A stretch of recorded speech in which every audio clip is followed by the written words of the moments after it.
Hi, it's T. Michelle Birdsong in New York City. Mainstream includes To the Marginalized, Maine the March. This is part 2 of 9-year-old Robin Birdsong or 16-year-old G. Thunberg. I had talked about in part 1 Robin at 9 years old writing and delivering a speech to a congregation of dignitaries that included the 14th Dalai Lama and Satchidananda and American Indian holy people at the Cathedral Church of St. John the Divine in New York City, and how Dr. Gerald Jampolsky, who is the author of Fear, Love is Letting Go of Fear, who is a psychiatrist for terminally ill children and who traveled with Mother Teresa, was in the congregation, and afterwards he heard the Dalai Lama and the other dignitaries discussing Robin and how amazing she was, 9 years old, to have that demeanor and those values. And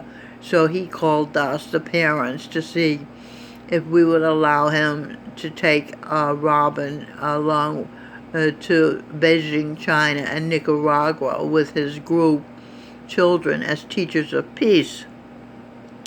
And Robin said yes, she'd like to go, so we let her go, and it was a big success. Then, when she returned to New York City, she had been accepted into the exclusive Prep for Prep program that tutors intellectually gifted minority students so they can enter private schools. And it's quite a rigorous regimen, but she went through it, and that meant going up to 110th Street to Trinity Church, where it was held. The tutoring sessions were held Wednesday after school, and then all day Saturdays, and then during the summer all day every day, Monday through Friday. So she went through all that. She graduated, and she was accepted into Grace Church School for middle school, and then, which is an upscale Episcopalian school, and then she was accepted into the Quaker Prep School, Friends Seminary, for high school. And she had lots of friends, and she started a film club there. She, in her junior year, went to Italy and toured Italy with her class. She went to a boarding school in Beverly Hills or somewhere in California, and had her own horse. I remember that. But anyway, so this is a successful career of a 9-year-old. All the way up. I took you up to her high school graduation. And then she attended a series of colleges. They're so decadent. She had trouble adjusting, but she went to Hampshire College, Sarah Lawrence College, Goddard College. This is where she got her master's degree. And she got a bachelor's from SUNY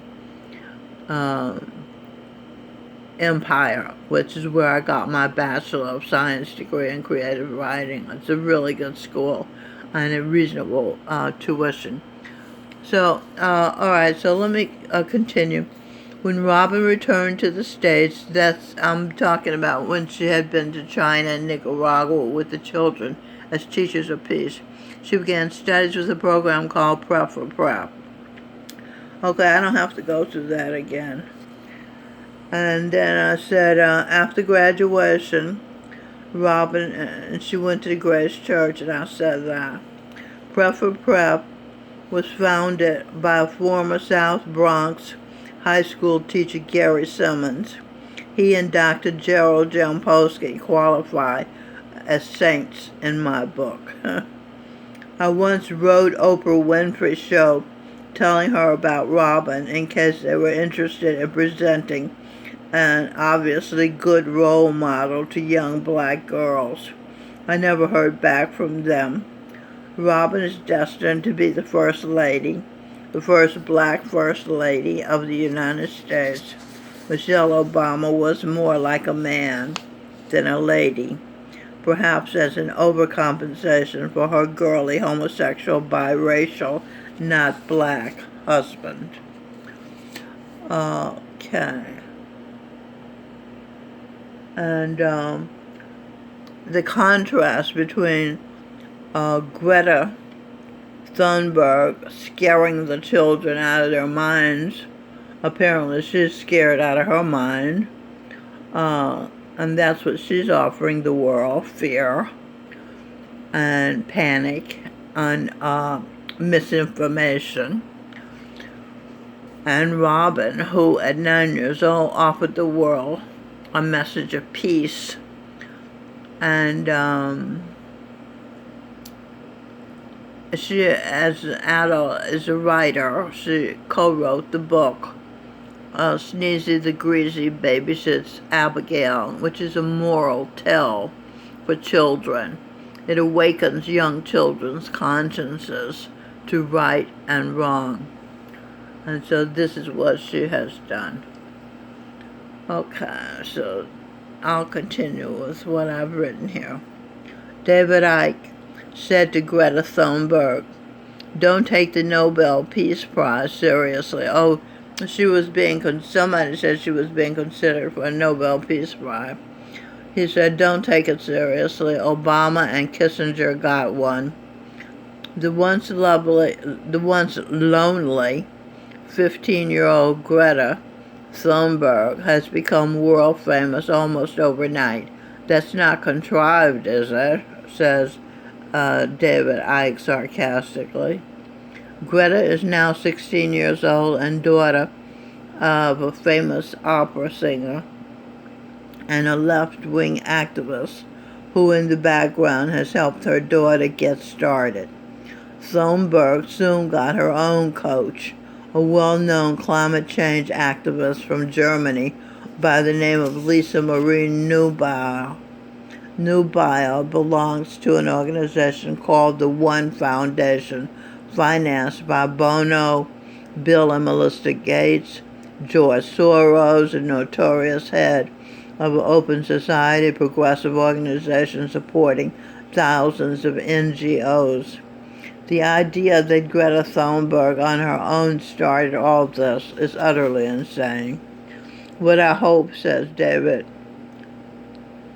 Icke, is that the speech given by Greta Thunberg at the United Nations that was so over the top and quite disturbing to watch personally will get people to reevaluate how that kid is being used and to what end all this really is all about.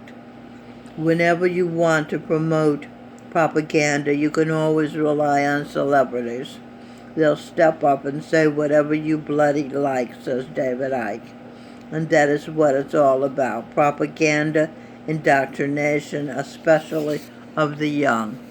So I say to young people, you are being scammed, and you'll notice this global warming, we're all gonna die movement overwhelmingly ignores China, the biggest polluter on the planet. You're not going to go for China as you do the West, even though it's polluting most, because China is ultimately the model that this death cult wants to take the world into, a global Marxist centralized tyranny. So the idea is not to target China because that's what you want the world to be, basically. You want to target the West because that's what you want to turn into the equivalent of China. Sarcasm, we're all going to die because of the West. China, never heard of it. All these things connect. David Icke says, I was in the Green Party back in the 1980s. I'm bloody glad I was. I left it in the end when my life went in another direction. I wasn't in the Green Party that long. Somehow I ended up as national speaker. It helped me to see some of the mentality that is now manifesting in this global climate cult. It's no surprise that the Green Party is in favor of stopping Brussels. George Soros is funding organizations that want to stop Brussels. Because what is the European Union? It's the centralization of power. It's a form of Marxism in the process of becoming full-blown. Political correctness, where you get the population to silence itself. Identity politics, dividing America down the middle. I hate Trump, I love Trump. It's all part of this manipulation of human society, which this global warming hoax is central to transform human society. So young people of the world is not going to end, so chill. What is going to end, if you keep buying this crap, is your freedom. Time to wake up. Okay? So, there you are. So Robin Birdsong has a message of peace and morality. And Greta Thunberg has a message of panic and fear based on lies. Okay, so that you can see which kind of young person you think is of value to the world. Okay? Thank you for watching. This is the end of part 2. 9-year-old Robin Birdsong or 16-year-old Greta Thunberg. So long.